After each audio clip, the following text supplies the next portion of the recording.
No es el poder ni la fuerza, sino el Espíritu de Dios. No es el poder ni la fuerza,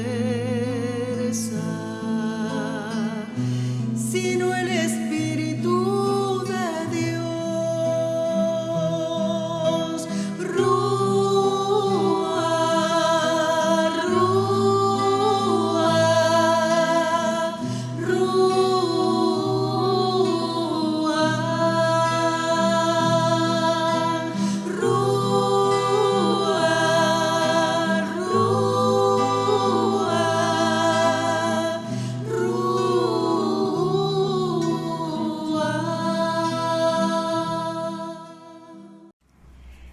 Muy buenas tardes, queridos hermanos en Cristo Jesús. Volvemos a encontrarnos nuevamente para otra historia interesante. Con Marce nos hemos esmerado mucho para que sea de su agrado.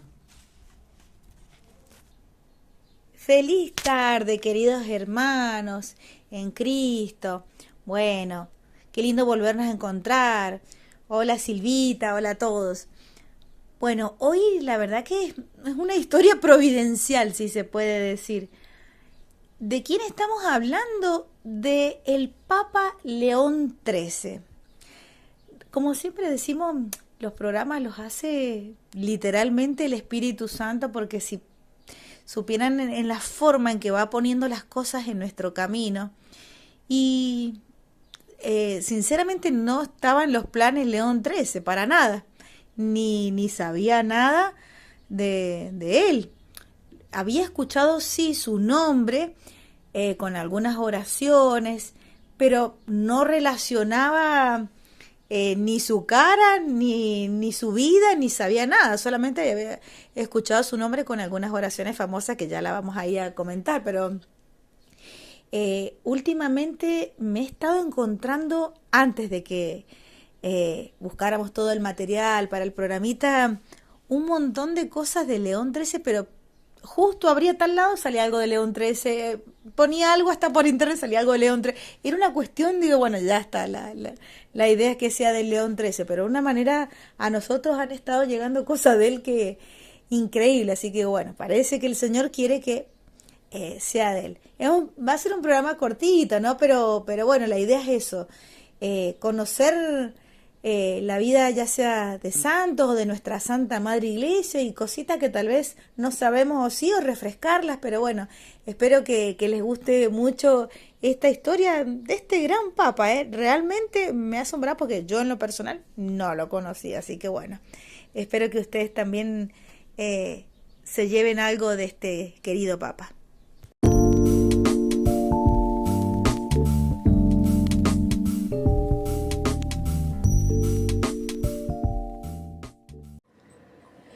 El Papa León XIII, cuyo nombre de nacimiento era Vincenzo Gioacchino Pezzi, nació el 2 de marzo de 1810 en Carpineto Romano, Italia. Fue elegido Papa el 20 de febrero de 1878, sucediendo a Pío IX, y su pontificado se extendió hasta su muerte el 20 de julio de 1903, lo que convierte en uno de los papas más longevos de la historia. León XIII es conocido por un enfoque hacia el mundo moderno, particularmente en el campo de la doctrina social de la Iglesia. En su encíclica más famosa, Rerum Novarum, en 1891 abordó la cuestión social y los derechos de los trabajadores, marcando el inicio de la doctrina social católica moderna. En ella defendió el derecho de los trabajadores a organizarse en sindicatos, la importancia del salario justo y la necesidad de un equilibrio entre el capital y el trabajo, rechazando tanto el socialismo como el capitalismo desenfrenado. Antiguamente, la visión que se tenía de un papa era casi la de un presidente, tenía ese mismo rango de importancia en todo el mundo. No era solamente como un líder religioso, sino que a su vez tenía influencia en todo lo político, social, porque, bueno, un papa le daba esa mirada católica, cómo aplicar todo lo político con una mirada también religiosa. Era importante que interviniera. Por eso muchos papas pudieron frenar muchas guerras y muchas cuestiones, porque se involucraba y tenía importancia. Era muy respetada en todo el mundo la figura del papa. Bueno, hoy en día lamentablemente eso ha cambiado un poco. Y lo que hoy se entiende también por doctrina social, más bien se acerca más al comunismo que a lo que realmente es. En cambio, en este caso, León XIII, si no aplicaba realmente lo que quería significar. Él le daba una visión diferente, justamente. Él lo que más combatía justamente era el socialismo y el comunismo. Así también como, por supuesto, el extremo capitalismo. Él hacía una balanza como corresponde. Era un papa muy serio, donde le preocupaba mucho la persona en todas sus formas y en todo su vivir. También promovió el estudio de Santo Tomás de Aquino y el pensamiento escolástico, lo que renovó el interés en la filosofía tomista dentro de la Iglesia. Durante su papado también alentó el diálogo entre la Iglesia, la ciencia, buscando reconciliarlos en un lugar de oponerse mutuamente, porque normalmente se cree que la fe y la ciencia no van de la mano y de alguna manera sí tienen que ver. O más bien, como se dice, fe y razón.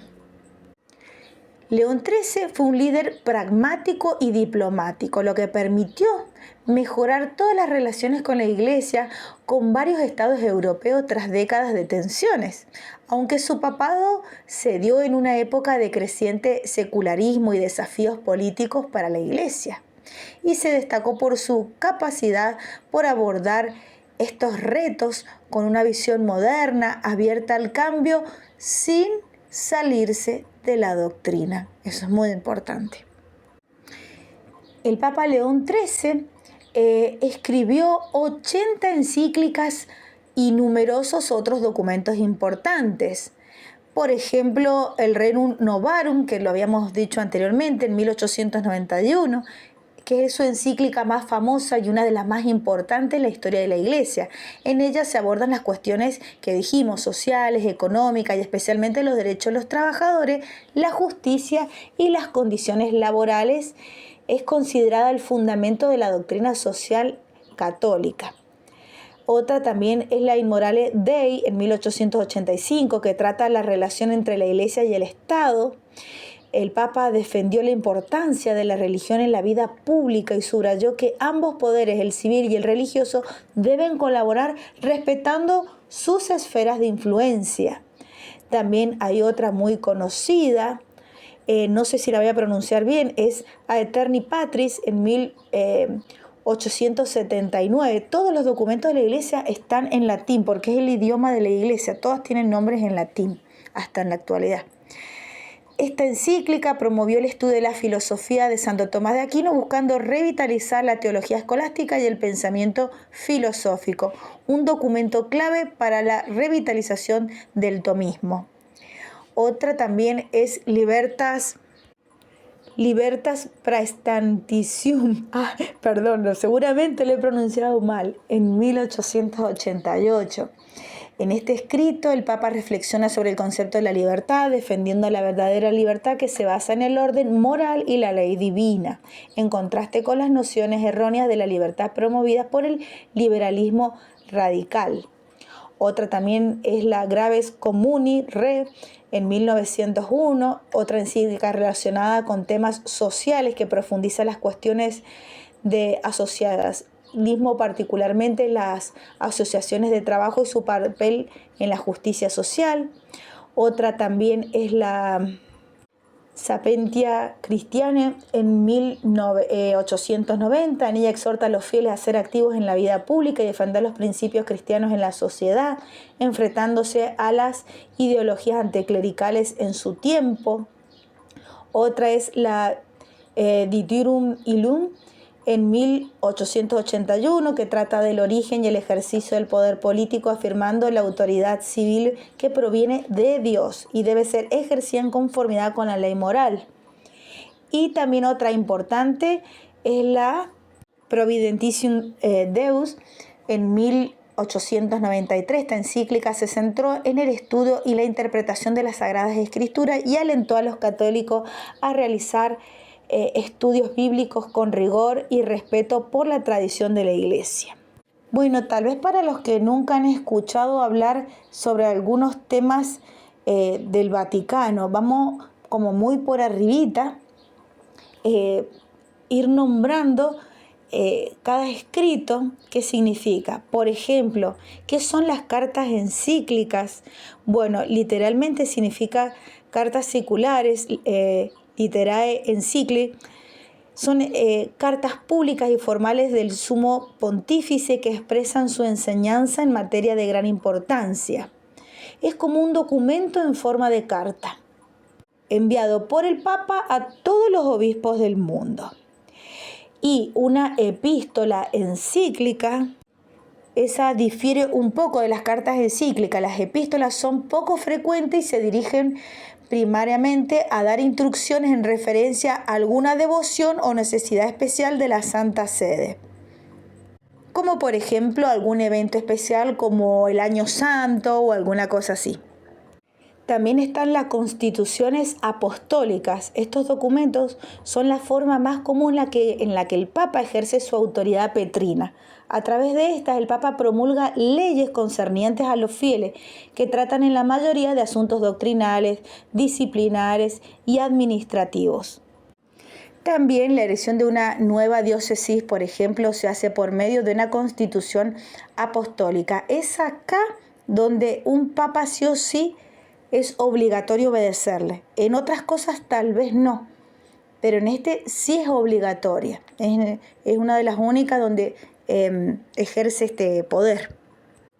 Y mientras que al principio dichas constituciones enunciaban normas legales y continúan siendo principalmente documentos legislativos, tienen ahora frecuentemente un fuerte componente doctrinal. Pertenecen al magisterio ordinario del Papa. Una exhortación apostólica, ¿qué es lo que es? Estos son documentos generalmente que se promulgan después de la reunión de un sínodo de obispos o por otras razones. Son parte del magisterio de la Iglesia. Son exhortaciones apostólicas post-sinodales. O sea que probablemente pronto ocurra algo así. Cartas apostólicas son documentos o son cartas dirigidas a grupos específicos de personas y estas también pertenecen al magisterio ordinario. Seguramente alguno ha escuchado la palabra bula.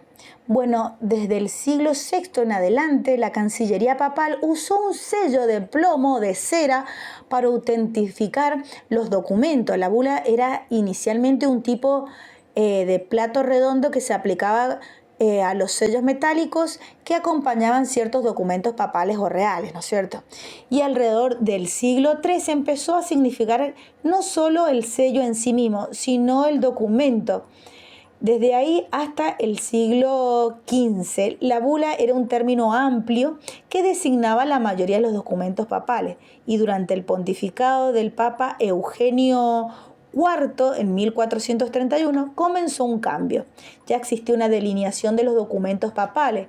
Por ejemplo, en 1265, el Papa Clemente IV escribió a su sobrino y usó no una bula, sino un sello de cera que tenía la impresión del anillo del pescador.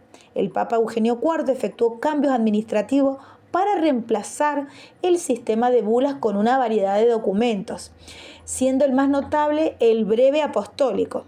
Las bulas continuaron siendo utilizadas, sin embargo, en cierto momento en la conjunción con los breves. Un ejemplo de este caso fue bajo el pontificado del Papa Julio II, quien primero otorgó un breve concediendo la dispensación al rey Enrique VIII en Inglaterra para casarse con Catalina de Aragón y luego otorgó una bula. Por costumbre de la bula tiene una inscripción en la cual el Papa utiliza el título Episcopus Servus Servorum Dei, que significa el siervo de los siervos de Dios. Este título fue adoptado por el Papa San Gregorio I. Se popularizó su uso en el 1800. Algunos documentos papales reciben el nombre de bula en forma equivocada. Un ejemplo es la Constitución Apostólica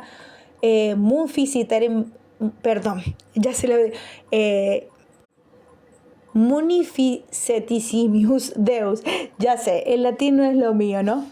En 1950, promulgada por el Papa Pío XII, cuando definió el dogma de la Asunción de la Santísima Virgen a los cielos. Este documento es llamado frecuentemente con el nombre de bula. Y finalmente el motu proprio. Son documentos papales que contienen las palabras motu proprio et certa dicentia, que significa que dichos documentos son escritos por la iniciativa personal del Santo Padre y con su propia autoridad.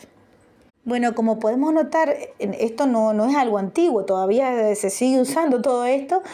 El Vaticano es como si fuera un gobierno, nada más que en este caso religioso, y no algo político, o sea que hay distintos documentos, hay distintas personas y muchísimas personas trabajando en sus distintos sectores o secciones de la iglesia. Hay cargos de los que se imaginen y los que capaz que nunca han escuchado hablar.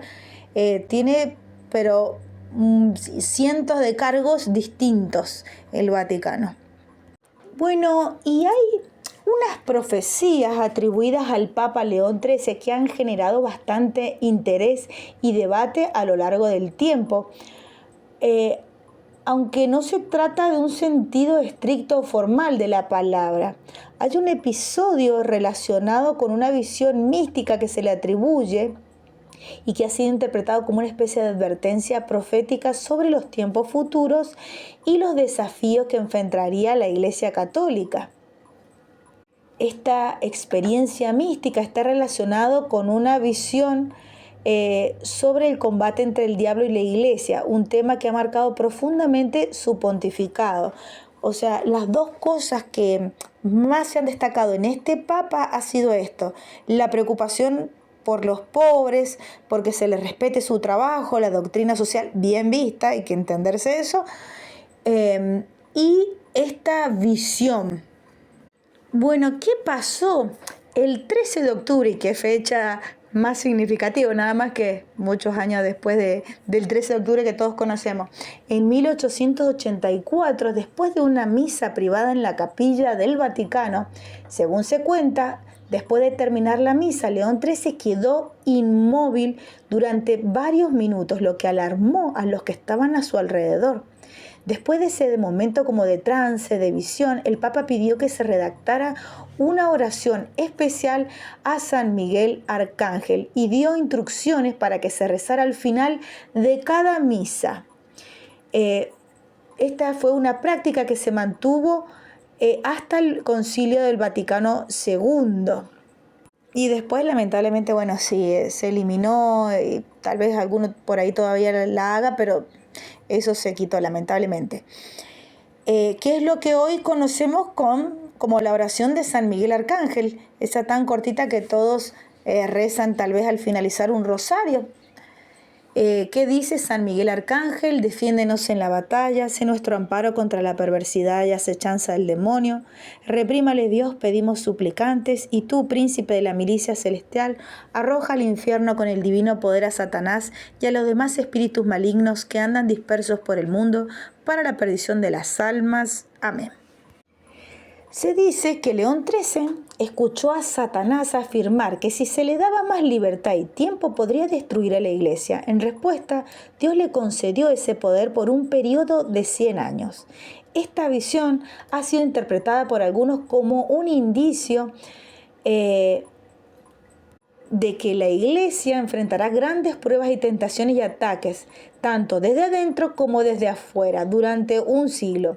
Según algunos relatos, León XIII vio una oscura influencia extendiéndose sobre el mundo, lo que ha llevado a algunos a pensar que el Papa tuvo una premonición sobre los conflictos y crisis que marcarían el siglo XX en adelante. ¿Cuáles son algunas de las interpretaciones de esa visión? Bueno, ha dado lugar a muchísimas. Algunas personas consideran que fue una advertencia directa sobre los ataques ideológicos, morales y espirituales que la Iglesia y la sociedad enfrentarían, como las guerras mundiales, los regímenes totalitarios, los conflictos internos en la propia Iglesia. Otros la ven como una visión que anticipa las dificultades modernas, como el secularismo creciente, las divisiones internas dentro del catolicismo y los escándalos que afectarían a la Iglesia décadas siguientes y que lamentablemente de a poquito cada vez lo vemos más, ¿no? Esta experiencia mística y la idea de una batalla espiritual influyó en varias de las encíclicas y escritos de los que ya hemos nombrado anteriormente. En ella aborda los peligros de las filosofías anticlericales, el materialismo, el secularismo, el socialismo, lo que veía como amenazas no solo para la Iglesia sino para la humanidad en su conjunto. La idea de una lucha constante entre las fuerzas del bien y el mal también aparece de forma implícita en documentos como el que ya dijimos, el Rerum Novarum, donde se analizan las tensiones sociales y los riesgos de una sociedad sin respeto por la dignidad humana. Bueno, y además de la oración esa tan que todos la conocemos de San Miguel Arcángel, el Papa León XIII también hizo una oración de exorcismo menor, que hasta el día de hoy se encuentra en el Ritual Romano, que es el libro que usan los sacerdotes exorcistas. Aunque solo los sacerdotes autorizados pueden realizar el exorcismo en forma de casos de posesión demoníaca. Esta oración, el exorcismo de León XIII, hay una parte, pongámoslo así, que lo pueden hacer laicos con sumo cuidado y que es como muy acortada, y son para laicos que viven en estado de gracia y muchas cosas. Pero lo recomendable es que no lo hagan laicos. Y hay otra parte del exorcismo que es únicamente para sacerdotes, no la puede hacer un laico. De hecho, nada que se relacione a un exorcismo lo puede hacer un laico, solamente un sacerdote y nombrado. Y sí hay oraciones que es solamente para un sacerdote, aunque sea nombrado o no.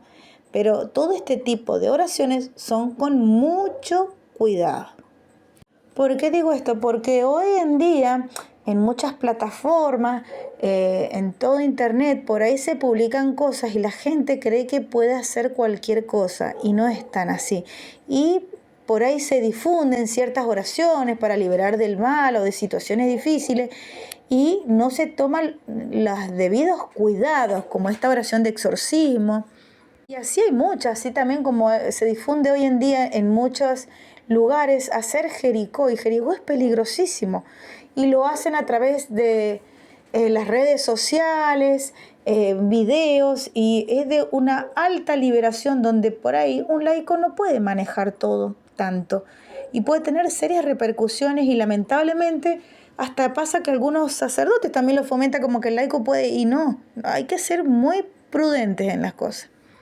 Otras sí las pueden hacer, pero con muchos cuidados, en ciertas maneras, y no hacerlo con otras personas alrededor. Bueno, hay ciertas como normas, así que ser muy prudentes en las oraciones, ya sea de sanación, liberación, exorcismo.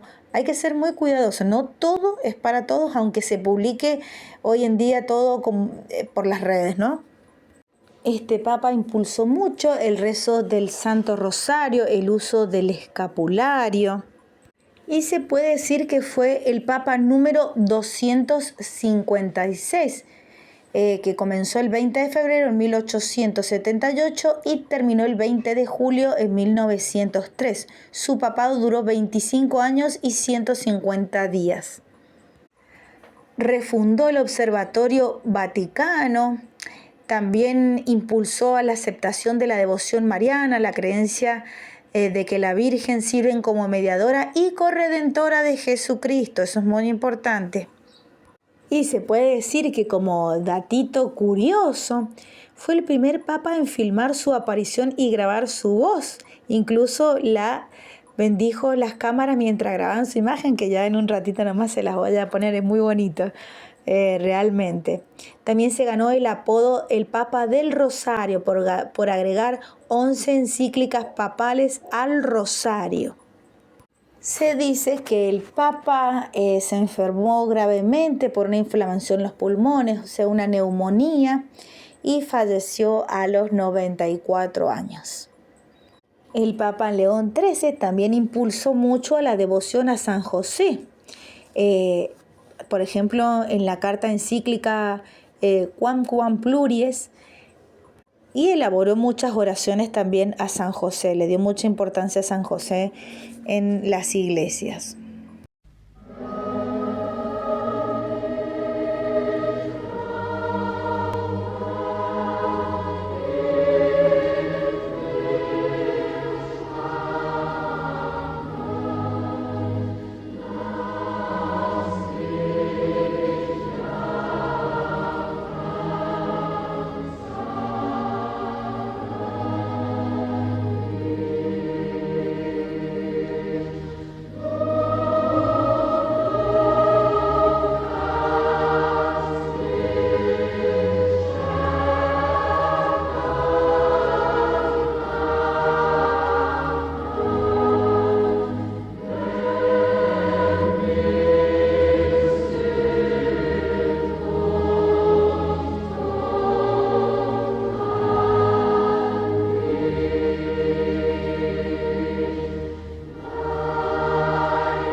Luego de haber oído y aprendido todo lo que León XIII hizo, se me ocurre pensar en esa pregunta de los anticatólicos o personas que no son de fe, que dicen, ¿por qué el Vaticano no vende todo y lo da a los pobres?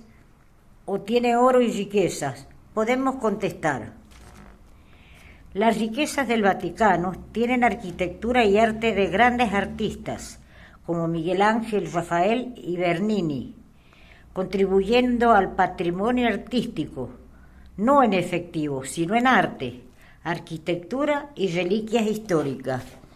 La Capilla Sixtina, con sus frescos, imágenes ornamentales, litúrgicas, son riquezas artísticas, pero durante años se ha especulado que el Vaticano es insensible a la pobreza, porque no ayudan con esas riquezas a los pobres.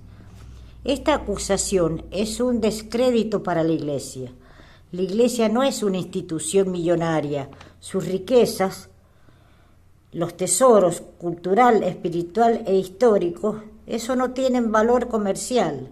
Están destinados al culto divino, expuestos en museos públicos.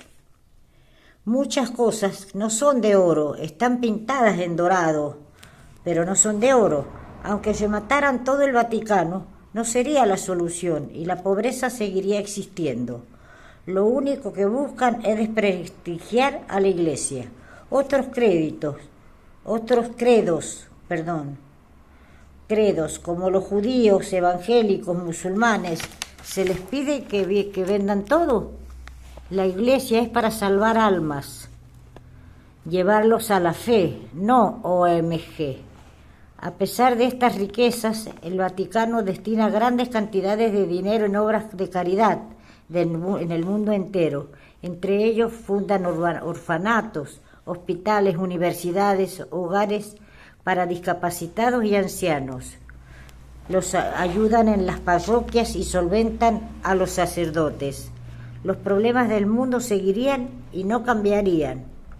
Hay empresas que podrían ayudar más, por ejemplo la FIFA, Coca-Cola, McDonald's y los concursos de belleza de Estados Unidos. La beneficencia y asistencia administrada en el mundo por la Iglesia comprenden 5.400 hospitales, 17.000 dispensarios, 160 leprosarios, 15.000 casas de ancianos y enfermos y minusválidos. Europa tiene 8.300 y América 4.000. 10.500 orfanatos. Entonces, sí, el Vaticano ayuda. Así que no pueden decir nada esas personas de que no ayudan a los pobres. Ahora rezaremos una oración de Jesús al Padre por todos los continentes: África, Asia, América, Europa, Oceanía, Antártida, por el fin de la pobreza y las guerras. Dice así: te he glorificado en la tierra, cumpliendo la obra que me habías encargado. Ahora tú, Padre, dame junto a ti la misma gloria que tenía a tu lado, desde antes de comenzar el mundo. He manifestado tu nombre a los que me diste, apartándolos del mundo. Tuyos eran y me los diste, y han guardado tu palabra. Ahora ellos reconocen que viene de ti todo lo que me diste. Las palabras que me confiaste se las he entregado y las han recibido. Reconocieron verdaderamente que yo he salido de ti y creen que tú me enviaste. Yo ruego por ellos, no ruego por el mundo, sino por lo que tú me diste, que ya son tuyos. Todo lo mío es tuyo y todo lo tuyo es mío, y yo he sido glorificado en ellos. Yo ya no estoy en el mundo, pero ellos se quedan en el mundo. Mientras yo vuelvo a ti, Padre Santo, guárdalos en ese tu nombre que a mí me diste, para que todos sean uno como nosotros. Cuando estaba con ellos, los guardaba en tu nombre y cuidaba de ellos, y ninguno se perdió, sino el que llevaba en sí la perdición, con lo que se cumplió la Escritura. Ahora vuelvo a ti, y digo esto mientras estoy en el mundo, para que tengan en ellos la plenitud de mi alegría. Les he dado tu mensaje, y por eso los odia el mundo, porque ellos no son del mundo, como yo tampoco soy del mundo. No te pido que los saques del mundo, pero sí que los defiendas del maligno. Ellos no son del mundo, como tampoco yo soy del mundo. Hazlos santos según la verdad. Tu palabra es la verdad. Así como tú me enviaste al mundo, así yo también los envío al mundo. Y por ellos voy al sacrificio que me hace santo, para que ellos también sean verdaderamente santos.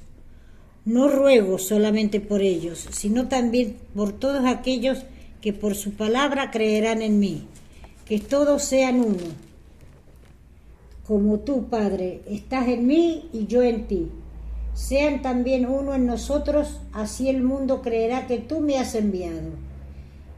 Esa gloria que me diste se la di a ellos, para que sean uno como tú y yo. Somos uno. Así seré yo en ellos y tú en mí, y alcanzarán la perfección en esta unidad. Entonces el mundo reconocerá que tú me has enviado y que yo los he amado como tú me amas a mí.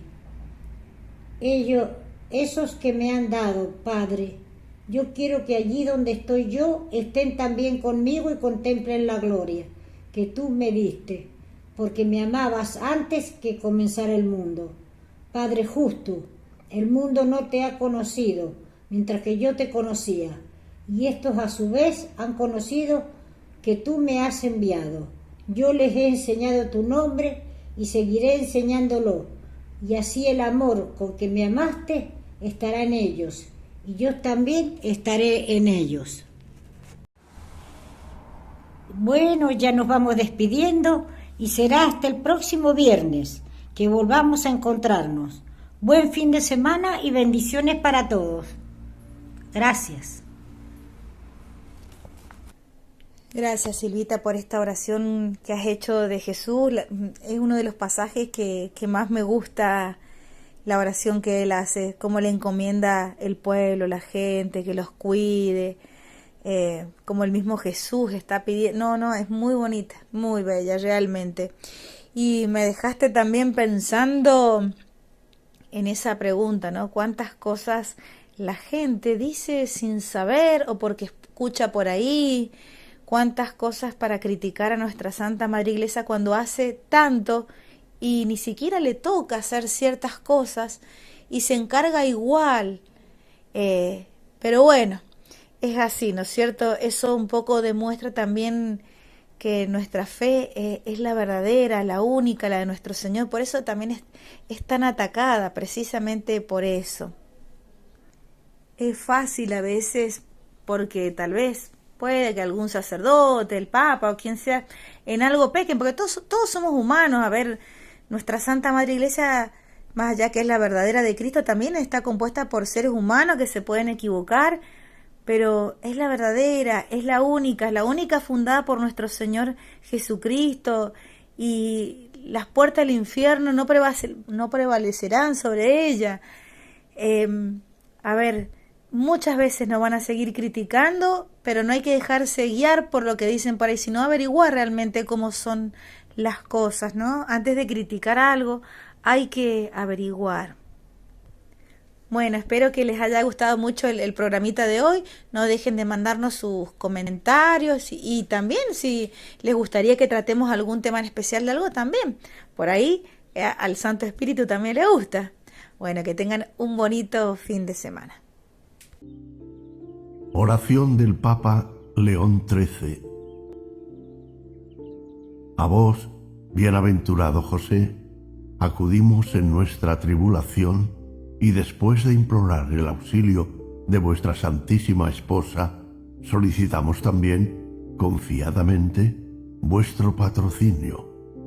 Por aquella caridad que con la Inmaculada Virgen María, Madre de Dios, os tuvo unido, y por el paterno amor con que abrazasteis al niño Jesús, humildemente os suplicamos que volváis benigno los ojos a la herencia que, con su sangre, adquirió Jesucristo, y con vuestro poder y auxilio, socorráis nuestras necesidades.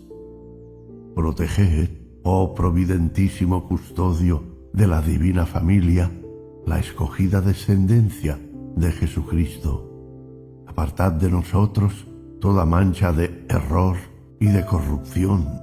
Asistidnos propicio desde el cielo, fortísimo libertador nuestro, en esta lucha con el poder de las tinieblas.